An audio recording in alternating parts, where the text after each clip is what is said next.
ഈ വയലാർ രാമവർമ്മയുടെ താടക എന്ന ദ്രാവിഡ രാജകുമാരി. പുരാണങ്ങളിൽ നാം കേട്ടത് രാക്ഷസിയായി ചിത്രീകരിച്ച താടകയെ പറ്റിയാണ്.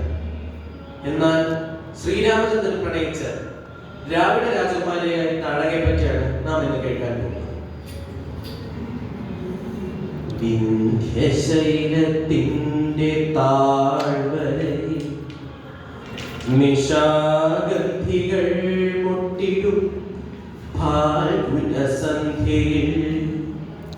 വിന്ധ്യശൈലത്തിന്റെ താഴ്വരയിൽ നിശാഗന്ധികൾ മുട്ടിടും ഫാൽഗുനസന്ധ്യയിൽ, പാർവതി പൂജയ്ക്ക് പൂനുള്ളുവാൻ വന്ന ദ്രാവിഡ രാജകുമാരിയാം താടക.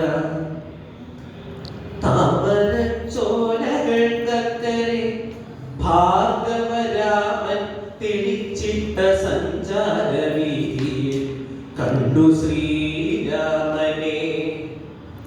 താമരച്ചോലകൾക്കക്കരെ ഭാർഗവരാമൻ തെളിച്ചിട്ട സഞ്ചാരവീതിയിൽ കണ്ടു ശ്രീരാമനെ.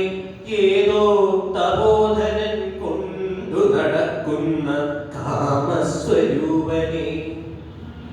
സ്ത്രീ ഹൃദയത്തിലുന്മാദമുണർത്തുമാ മോഹന ഗോപാംഗ ഭംഗി നുകർന്നവൾ കണ്ണെടുക്കാതെ ഭൗമരോമാഞ്ചമായി നിന്നാൽ സലജ്ജം സകാമം സവിസ്മയം.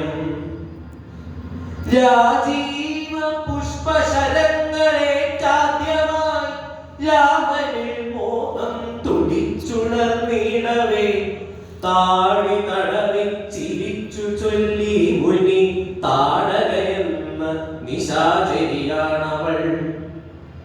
ആര്യഗോത്ര തലവന്മാർ അനുചരന്മാരുമായി ദക്ഷിണ ഭാരത ഭൂമിയിൽ സംഘങ്ങളായി വന്ന് സംസ്കാര സംഹിതയാകെ തിരുത്തിക്കുറിച്ച നാൾ, വാമനന്മാരായി വിഴുന്നു വന്നീ ദാനഭൂമിയിൽ യാഗ പശുക്കളെ വെച്ച നാൾ, ദ്രാവിഡ രാജാതിരാജ കിരീടങ്ങൾ ഈ മണ്ണിലിട്ട് ചവിട്ടിയുടച്ച നാൾ, വിശ്വമാതൃത്വത്തെ വേദമഴുവിനാൽ വെട്ടി പുരോഹിത പാദത്തിൽ വച്ച നാൾ, ആദ്യമായി ആര്യവംശാധിപത്യത്തിനെ ആട്ടിയകറ്റിയ രാജകുമാരിയെ താടകയെ കണ്ട് കോപാരുണങ്ങളായി താടി വളർത്തും തപസ്വിതൻ കണ്ണുകൾ. ചിത്രശിലാതലങ്ങൾക്കുമീതെ മലമെത്ത വിരിക്കും സുരഭിയാം തെന്നലിൽ ആ രാത്രി സ്വർണവും കണ്ട് വനനദീ തീരത്ത് ശ്രീരാമചന്ദ്രനുറങ്ങവേ. കാട്ടിലൂടെ ഒച്ചയുണ്ടാക്കാതെ അനങ്ങാതെ ഓട്ടുവളകൾ തിരുങ്ങാതെ ഏകയായി ദാശരഥിതൻ അരികത്ത് അനുരാഗദാഹപരവശയായി വന്നു താടക. മുത്തുകിലുങ്ങും സ്വരവുമായി ചോദിച്ച് മുഗ്ധാനുരാഗ വിവശയായി താടക. ആര്യവംശത്തിനടിയറയ്ക്കുമോ സൂര്യവംശത്തിന്റെ സ്വർണ്ണ സിംഹാസനം? ആര്യവംശത്തിനടിയറയ്ക്കുമോ സൂര്യവംശത്തിന്റെ സ്വർണ്ണ സിംഹാസനം? ചുറ്റുമുറങ്ങിക്കിടന്ന മഹർഷിമാർ ഞെട്ടിയുണർന്നു നിശബ്ദയായി പെൺകൊടി. യജ്ഞകുണ്ഠത്തിനരികിൽ വിശ്വാമിത്ര ഗർജനം കേട്ടു നടുങ്ങി വിന്ധ്യാടവി.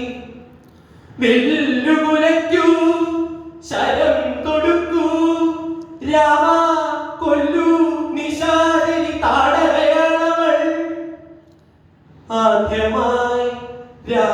തന്റെ മന്മഥാസ്ത്രം മാല ചാർത്തിയ രാജകുമാരിതൻ വൃത്തടം മറ്റൊരസ്ത്രത്താൽ തകർന്നുപോയി സ്തബ്ധനായി പുത്രീ വിയോഗയതയിൽ വിന്ധ്യാചല